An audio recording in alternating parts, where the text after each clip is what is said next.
On va rester dans le ciel de la justice pour nous pencher sur le cas Founiké Mengue et Ibrahima Silla. Leurs avocats demandent une accélération de la procédure devant la Cour suprême. En tout cas, dans une déclaration signée du collectif des avocats de la défense donc, qui est parvenue hier à la rédaction de FIM-FM, on dit à travers donc, un procès verbal du constat d'ici en date du 13 décembre 2022, le collectif chargé de la défense de M. Oumar Silla alias Founiké Mengue Ibrahim Diallo et honorable Saïkouya Bari a appris avec surprise que depuis le 5 décembre 2022, le parquet général près la cour d'appel de Conakry aurait introduit un pourvoi, notez bien en cassation, contre l'arrêt confirmatif numéro 85 rendu le 25 novembre 2022 par la deuxième chambre de contrôle de l'instruction, la cour d'appel de Conakry.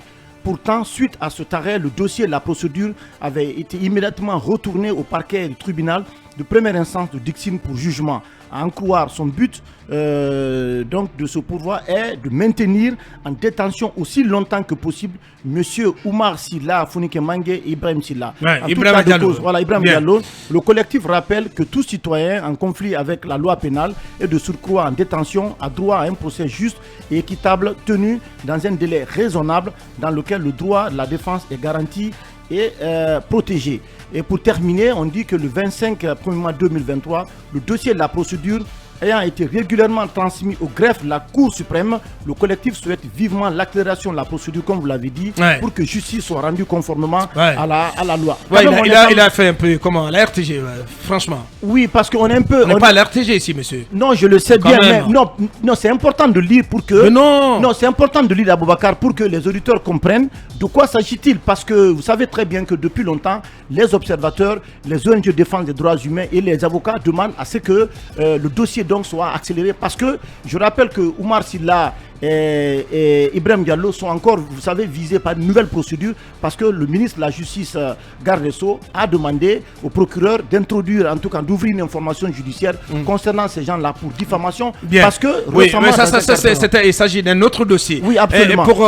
Si on revient à cette déclaration talibé, à sa teneur, c'est que les avocats des trois, Founiké Mengue, Ibrahim Diallo et Saïkouya, ont été étonnés, disent avoir été étonnés d'apprendre que le parquet général a introduit un pouvoir en cassation après une confirmation. Oui, que le dossier a été renvoyé devant le tribunal de première instance de Dixine pour jugement. Oui, c'est dire qu'il y a une sorte d'opacité même par rapport à la procédure concernant Founiké Mengue et compagnie, parce que les avocats ne peuvent pas être aussi surpris que le citoyen lambda de certaines évolutions qui finalement, alors qu'ils pensaient que l'affaire était ramenée au niveau du tribunal de première instance, apprennent donc qu'il y a un pourvoi au niveau de la cour d'appel.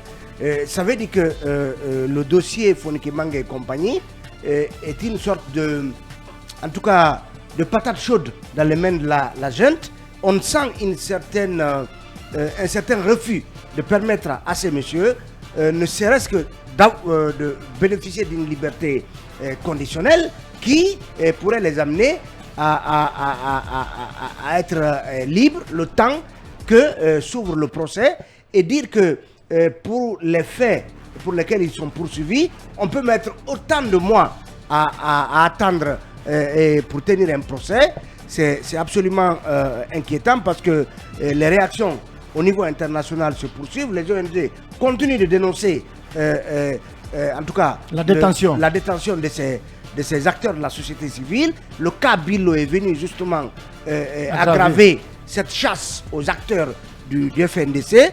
Et on a vu par exemple une déclaration de Tournons la page qui dit que les autorités de la Guinée doivent libérer immédiatement 3 défenseurs des droits de l'homme donc incarcérés en Guinée. Donc c'est dire que même dans les discussions à Bakar, quand on parle des détenus, depuis l'avènement du CNRD, les gens s'avisent bien parfois de faire la différence entre les acteurs de la société civile, donc ceux du FNDC en détention, et ceux qui sont poursuivis pour des faits présumés de détournement de deniers publics.